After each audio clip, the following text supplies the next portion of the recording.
네, 아멘. 우리 선교를 너무 어렵게 생각하지 맙시다. 우리의 삶의 모든 모습을 통해서 우리가 전도하고 선교하는 삶, 전도되어진다는 것을 우리 항상 기억하며 살아갔으면 좋겠습니다. 우리 오늘 함께 말씀 살펴보겠습니다. 로마서 7장 18절에서 25절까지 말씀입니다.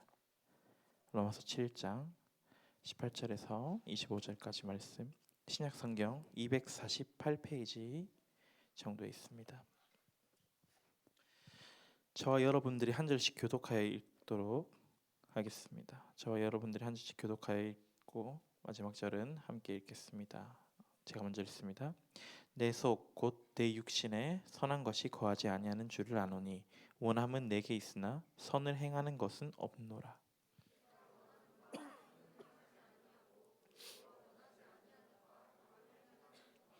만일 내가 원하지 아니하는 그것을 하면 이를 행하는 자는 내가 아니요 내 속에 거하는 죄니라.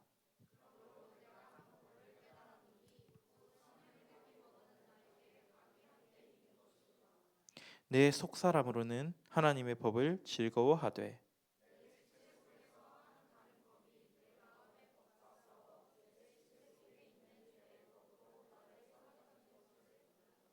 오호라 나는 곤고한 사람이로다. 이 사망의 몸에서 누가 나를 건져내랴. 우리 주 예수 그리스도로 말미암아 하나님께 감사하리로다. 그런즉 내 자신이 마음으로는 하나님의 법을 육신으로는 죄의 법을 섬기노라. 아멘. 네, 반갑습니다. 반갑습니다. 네, 인사가 되게 어색하네요. 원래 이제 올라와서 설교만 하고 내려갔었죠. 아직까지도 목이 좀 좋지 않아요. 목이 좀 좋지 않지만 여러분들과 함께 또 기도하고 또 찬양하고 또 말씀을 나누는 시간이 가운데 우리 계속해서 있었으면 좋겠습니다. 제 빨리 나을 수 있도록 기도해 주세요. 알겠죠? 네, 감사합니다. 우리가 길을 가다 보면 일방통행이라고 적혀 있는 표지판을 본 적이 있을 거예요. 혹시 본 적 있나요? 네. 저는 운전을 하기 전에는 잘 몰랐어요. 그걸. 이제 지나가다가 그냥 일방통행이라고 적혀 있는 것은 봤는데 무엇을 의미하는지 어떤 것인지를 잘 몰랐거든요. 우리 친구들 일방통행이 무슨 의미인지 그 표지판이 가리키고 이야기하는 내용이 무엇인지 알고 있나요? 잘 알고 있어요? 무슨 내용을 말하고 있죠? 맞아요. 우리 친구들이 이야기하는 것처럼 한 방향으로만 갈 수 있도록 하는 것입니다. 그런데 사람은 보통 일방통행이 없어요. 사람은 이제 그냥 모든 길들이 다 양방통행이죠. 하지만 도로에 나가 보면 특히 이제 집 앞에 있는 소방도로들 있잖아요. 집 앞 골목길 같은데 보면은 일방통행이 되게 많아요. 그 일방통행에서는 그런데 그 일방통행이 적혀 있다고 여러분들 진입 금지라고 이 차도에 적혀 있다고 여러분들 그 길로 안 지나가나요? 그 길 가죠. 네, 사람은 괜찮아요. 그런데 차는 그 일방통행의 반대편으로 들어올 수가 없어요. 회전 교차로 본 적 있죠? 회전 교차로. 이제 차를 타고 가다 보면 동그랗게 이제 내가 들어가서 이제 한 바퀴 뺑 돌아야 되는 그 길이 있어요. 내가 이제 그 회전 교차로 앞에 와서 나는 왼쪽으로 가고 싶어. 그런데 나는 내가 왼쪽으로 가고 싶다고 왼쪽으로 차의 핸들을 돌려서 왼쪽으로 가면 어떻게 될까요? 큰 사고가 나겠죠. 모든 차들이 다 오른편으로 돌고 있어요. 모든 차들이 오른편으로 돌면서 바로 옆길인데도 바로 옆길임에도 불구하고 내가 그 짧은 거리를 가면 되는데도 왼쪽으로 가면 안 돼요. 빙 돌아가더라도 오른쪽으로 들어가서 한 바퀴 돌아서 내가 원래 가려고 했던 그 왼쪽 편 길로 나가야 되는 것입니다. 이처럼 내가 가고 싶은 목적지를 향해서 가는 방법은 오직 한 방향, 한 가지밖에 없는 경우들이 있어요. 이런 일방통행의 길들을 보면요. 그런데 우리에게 오직 한 방향, 한 가지 길만이 제시된 것이 있습니다. 그것이 무엇일까요? 바로 우리가 구원을 받는 길입니다.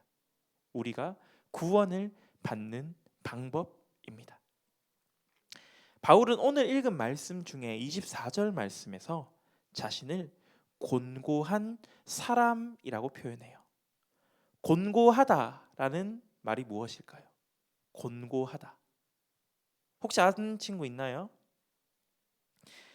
국어사전엔 형편이나 처지가 딱하고 어렵다라고 기록되어져 있어요.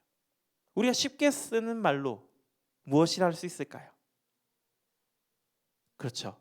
불쌍하다라는 말로 생각할 수 있을 것 같아요. 곤고하다라는 그 말이 우리가 그냥 쉽게 불쌍하다라고 생각할 수 있는 것 같아요. 그러니까 바울은 무슨 말을 한 거예요? 나는 불쌍한 사람이야. 불쌍한 사람이야 라고 이렇게 말하고 있다라는 것이죠. 바울이 무슨 어려운 상황 가운데 있었기에 왜 자신을 불쌍한 사람, 곤고한 사람이라고 말하고 있을까요? 우리 24절 말씀을 한 번 더 읽어보도록 하겠습니다. 우리 읽었던 로마서 7장 24절 말씀 함께 읽어보겠습니다. 24절 말씀 함께 읽습니다. 시작.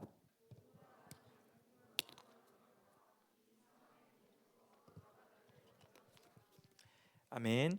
바울은 무엇이라 말합니까? 누군가가 나를 건져내 줄 수 있겠는가? 어떻게 누군가가 나를 이 사망의 몸에서 건져내 줄 수 있겠는가? 라고 말하고 있어요. 사망의 몸. 여기서 이 바울이 말하고 있는 사망의 몸. 바울은 다메섹 도성에서 예수님을 만났죠. 우리 친구들 분명히 제가 설교했었던 내용이죠. 바울은 그 길가에서 그 빛으로 오신 예수님을 보고 그 예수님으로 인하여서 눈이 멀었어요. 그 눈이 멀고 그 눈이 떠지는 그 과정을 통해서 내가 만난 분이 예수님이구나. 내가 그때 보았던 빛이 예수님이셨구나를 깨달아 안 사람이에요. 내가 예수님을 만났다라는 그 사실을 아는 사람이 바로 이 바울, 이 로마서를 쓴 여기 나온 24절에 나는 곤고한 사람이야 라고 이야기하는 이 나 바울은 예수님을 만난 사람이라는 거예요. 예수님을 만났기 때문에 내가 정말 죽을 수밖에 없는 죄인이구나. 내가 지금까지 너무나도 많은 죄들을 범하며 살아왔구나를 알게 되었어요. 지금까지 내가 살아왔던 이 모습, 지금까지 범해왔던 이 죄들 계속 가지고 살아가면 나는 정말 죽을 수밖에 없는 이 몸 가운데 살아가는 사람이구나 라는 그 존재라는 것을 아는 것이었죠. 그런데 바울은 아까도 이야기한 것처럼 예수님을 만남으로 그 예수님을 만난 시점 이후로 그 전과는 완전 180도 변화된, 바울이 처음 예수님을 만나고 이제 다른 지역에 가서 예수님을 전하러 갔어요. 근데 그 예수님을 전하러 갔던 지역에 갔더니 사람들이 바울을 다 피해. 왜 피했을까? 바울이 이전에 예수 믿는 사람들 잡아 감옥에 넣는 일을 한다라는 것이 이미 온 그 유대 지방 가운데 퍼져 있었기 때문에 소문이 다 돌았던 거예요. 저 바울 저놈한테 잡히면 정말 뼈도 못 추리고 바로 감옥 가버려야 해 라는 그 소문이 이미 그 온 유대 지방 가운데 퍼져 있었던 거죠. 그래서 바울이 처음 예수님을 만나고 예수님을 전하기 위해서 예수님 믿는 사람들과 함께 그 일을 하기 위해서 많은 지방에 다닐 때 사람들이 그렇게 두려워 숨어 다닐 만큼 그렇게 못된 일을 하던 사람이 예수님을 가장 잘 전하는, 가장 자신의 온 마음을 다하여 예수님을 전하는 그 사람이 되었단 말이에요. 바울은 그 고린도후서라는 자기의 이제 편지에서 내가 예수님 전하다가 여러 번 죽을 뻔도 했고 40의 가만매, 한 번 가만매, 39대를 맞은 것도 5번이나 맞았어. 또 그리고 예수님 전하려고 저기 먼 땅으로 배 타고 가다가 배가 침몰해서 죽을 뻔한 적이 3번이나 돼라고 이렇게 이야기해요. 예수님을 전하다가 겪은 고난을 이렇게 이야기하는 거예요. 이렇게 바울이 예수님을 전하기 위해 이렇게 열심으로 일하면서 열심히 살아왔는데, 살아가고 있는데, 그러면 내가 이전에 잘못했던 거, 조금 잘못했던 거 좀 덮어줄 수 있지 않을까요? 우리 친구들도 주변의 친구들 중에 내 친구가 잘못을 했어. 그런데 그 잘못을 덮을 만한 아주 큰 선물을 준다고 생각해봐요. 그러면 내가 그 친구 사과를 받아줄 수 있지 않을까? 그래, 뭐 잘못했던 거 그 정도는 뭐 내가 받고 이해해 줄 수 있어, 넘어가 줄 수 있어 하잖아요. 그것처럼 바울이 지금까지 예수님을 믿는 사람들을 아무리 많은 사람들 핍박했다 하더라도 그보다 더 많은 사람들에게 예수님 전하고 그보다 더 많은 사람들에게 예수님 전하기 위해서 힘쓰다가 죽을 뻔했는데 한 번쯤은 이해해 줄 수 있잖아요. 그런데 바울은 자신을 곤고한 사람, 불쌍한 사람, 그리고 나는 사망의 몸 가운데 있는 사람이라고 말합니다. 왜냐하면 바울은 내가 아무리 이렇게 좋은 일, 예수님 전하는 일 내가 아무리 한다고 해도 내가 죄에 대한 싸움, 나를 그 사망 가운데 이끄는 그 죄와의 싸움을 계속 해야 한다는 것을 알았어요. 아무리 내가 좋은 일, 착한 일을 많이 한다 해서 나를 사망 가운데, 죽음 가운데 이끄는 그 죄가 나에게서 사라지게 할 수는 없다라는 거죠. 나로 인해서는. 그것을 바울을 알았던 사람이에요. 그렇기 때문에 누가 나를 이 사망의 몸, 내가 죄를 범해서 죽을 수밖에 없는 이 사망에서 나를 건져줄 수 있을까라고 말하는 것입니다.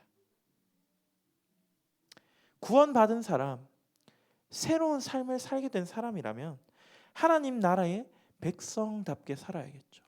그 구원받은 것은 하나님 나라 가운데 구원받은 것이니까요. 그 나라 법을 지키며 살아가야 하지만 그렇다고 해서 그 나라 법을 잘 지킨다고 구원을 받을 수는 없다고 하는 것입니다. 죄가 없어진다라는 것은 없어진다라고 말하는 것이 아닙니다. 여러분들 지금 교회 다니고 계시잖아요. 교회에서 이렇게 우리 친구들 뭐 중에는 친구들 만나러 오는 친구도 있을 거예요. 하지만 교회는 친구들 만나러 오는 곳이 아니라 세상과는 구별된 사람들이 모이는 곳입니다. 물론 그래서 사람들이 만나요. 서로 만나고 서로 바라보죠.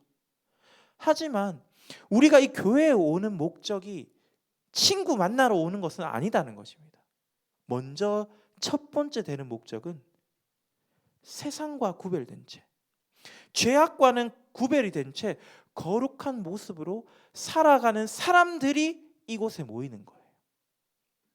그런데 여러분들 중에서 나는 못된 짓만 하면 살 거야, 나는 정말 못된 짓만 하면서 살 거야 라고 생각하는 사람이 있어요?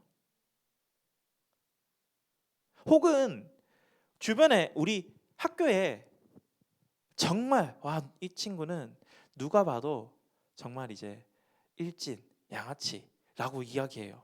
근데 그 친구 갑자기 오늘 와서 야 수아야 교회 갈래? 하면은 어떻겠어요? 여러분, 제가 그렇다는 건 아니고요. 여러분들 만약에 내가 교회 갈래? 물어봤고, 혹은 교회뿐만이 아니라 우리 밥 같이 먹으러 갈래? 라고 물어봤을 때 생각하겠죠. 내 친구랑 교회를 간다고? 밥을 같이 먹는다고? 근데 내가 저 친구와 교회를 가서 무엇을 얻을 수 있을까? 무엇을 배울 수 있을까? 저 친구와 밥을 함께 먹으면서 내가 무엇을 얻을 수 있을까? 생각한단 말이에요. 우리가 교회 다니면서 구별된 모습이 없이 그렇게 이야기하고 보여준다면 구별되어 있나요? 세상과 구별된 사람들이 모인다는 이 교회인데 구별이 되어지지 않잖아요. 우리는 그렇지 않다는 거예요. 나는 정말 못된 짓만 하면서 다른 사람들에게 미운 짓, 못된 짓, 잘못된 악한 모습만 보이면서 살아가지 않는다는 거예요. 우리들 가운데는 선한 마음이 있어요. 조금 그래도 착하게 살아보려고 하는 그 마음이 우리한테는 있어요. 그런데 여러분들의 삶을 돌아보면, 아니 전사님도 저의 삶을 돌아보면 그 선한 마음, 그 구별된 모습이 내 마음 가운데, 내 삶의 모습 가운데 가득합니까? 가득한가요? 당장 어제, 아니 오늘 아침 생각해 보세요. 여러분들의 입술을 통해서는 악한 말이 몇 마디며, 또 여러분들의 마음 가운데 품었던 그 악한 마음이 얼마나 많습니까? 저 또한 또 그렇습니다. 저도 그래요. 우리한테는 우리가 하나님을 믿기 전에 우리 마음 가운데 있었던 옛사람이 있어요. 옛사람이 있습니다.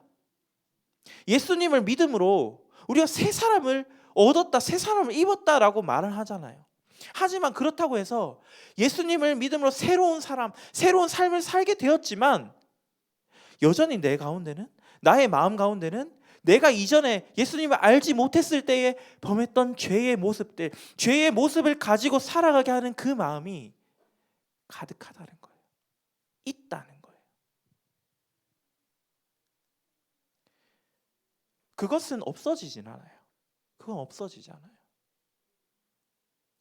그런데도 예수님이 새로운 사람, 의로운 마음을 그 위에 덮어주신 거예요. 그 죄된 마음이 막 분출되어지지 않도록 덮어주신 거예요. 근데 여러분, 우리 동생들 있는 친구들은 알겠지만 슬라임 있죠, 슬라임. 슬라임 같은 거 보면은 손 위에 올릴 만한 크기의 슬라임이 있다고 생각해 봅시다. 그런데 그 슬라임을 손 위에 올려놓고 손을 꽉 쥐면 어떻게 돼요? 슬라임이 내 손 사이사이로 퍼져나가 버리겠죠. 튀어나오죠. 처음에는 되게 내 손 위에 올려진 슬라임이 그 손보다 작아 보이잖아요. 근데 그 손을 쥐었을 때, 그 슬라임보다 작게 하려고 노력했을 때 어떻게 돼요? 그 슬라임이 퍼져나간다니까요. 우리 마음 가운데 옛사람이 있어요. 슬라임처럼. 그거를 덮어놓는 거예요.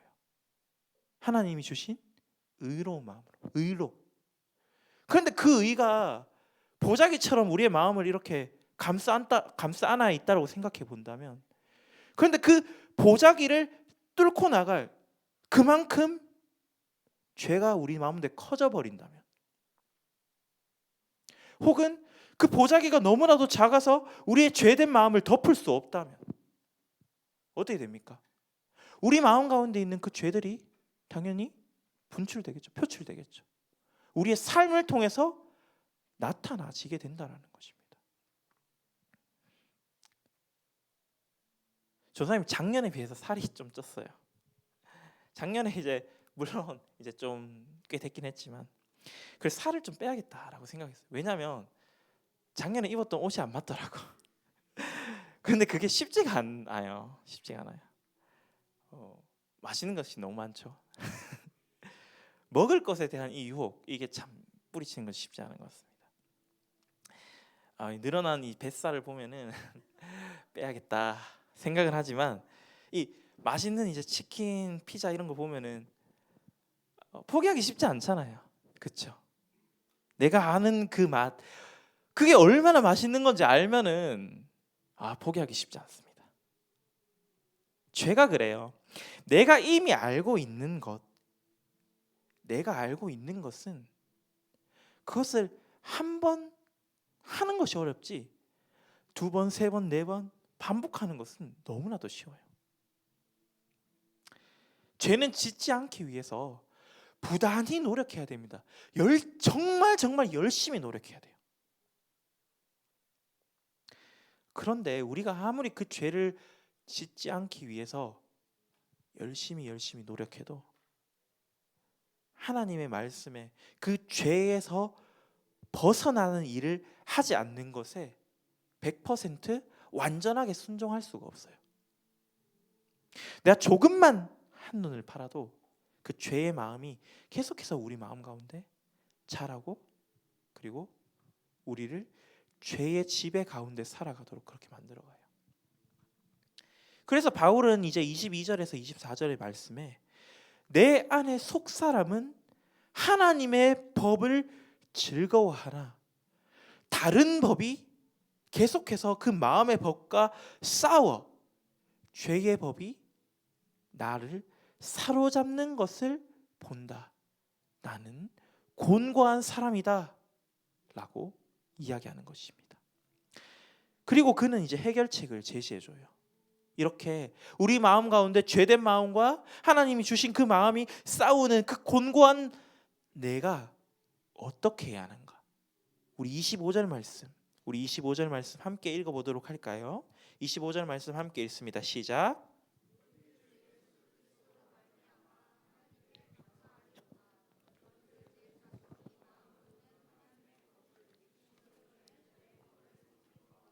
아멘. 무엇 때문에 우리가 감사한다 하죠? 우리 주 예수 그리스도로 말미암아 하나님께 감사하리로다. 나를 사망의 몸에서 건져줄 사람이 예수 그리스도시다는 거예요. 누가 나를 이 사망의 몸에서 건져주지?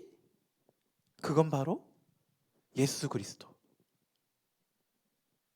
예수 그리스도. 그 예수 그리스도를 우리에게 보내주신 하나님께 감사한다 라고 바울은 이야기합니다. 우리는 이 사실을 인정해야 하는 것입니다. 우리가 죄로 인해 우리가 사망 가운데 놓여 있게 되었는데 그 사망에서 우리를 건져주실, 옮겨주실 분이 오직 예수 그리스도. 예수 그리스도로 인하여 우리가 죄에 대해 구원받은 사람, 사망에서 생명으로 옮겨짐을 받은 사람이 될 수 있다라는 것입니다.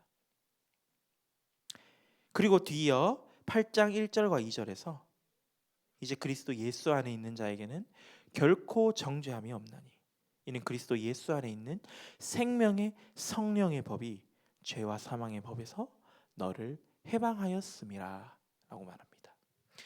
예수 그리스도를 믿음으로 우리 가운데는 성령님이 함께 해주세요. 우리 가운데 성령님이 함께 해주시면서 우리가 예수님을 따라 살아갈 수 있도록 도와주시는 거예요. 우리가 그런 마음을 먹을 수 있게 우리의 마음을 붙들어 주신다는 거예요. 그 성령님이 이끌어 주시는 그 길, 우리가 죄로부터 구원받을 수 있는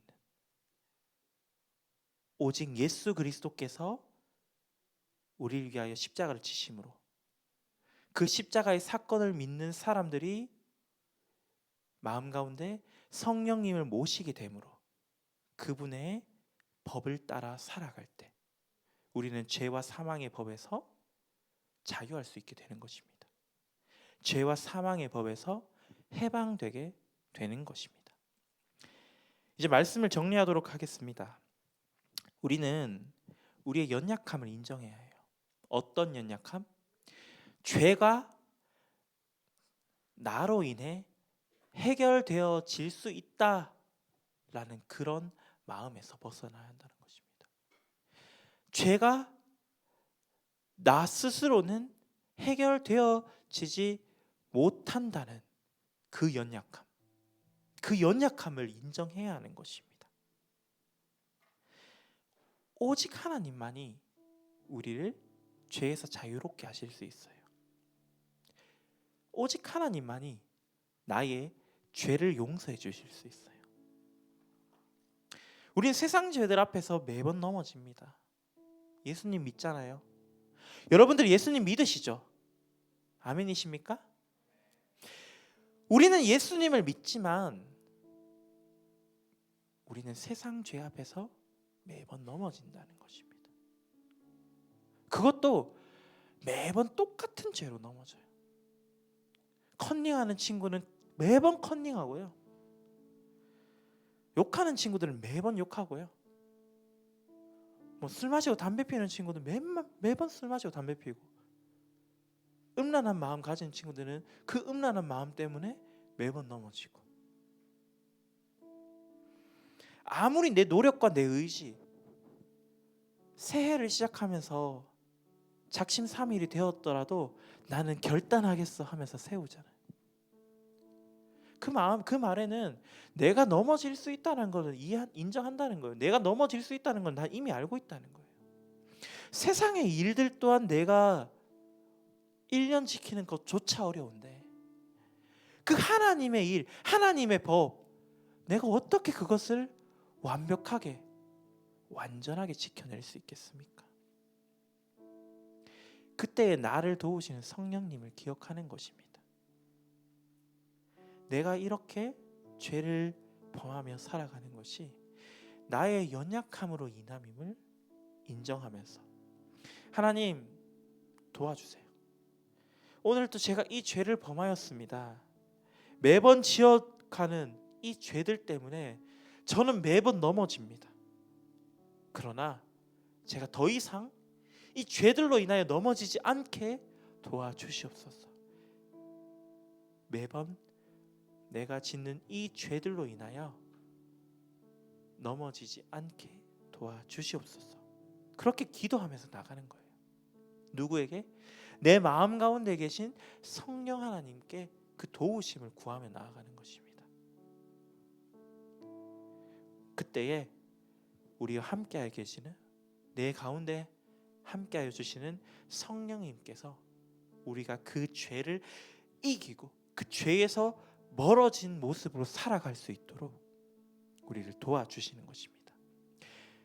우리가 죄와 끝까지 싸워서 승리할 수 있도록 우리를 붙들어 주시는 것입니다. 그 성령님의 도우심을 힘입어 이 세상 가운데 끝까지 승리하며 나아갈 수 있는 우리 사랑하는 파워고등부 친구들이 되기를 간절히 기도합니다. 이제 함께 찬양하고 기도하며 나아가도록 하겠습니다. 우리 이 시간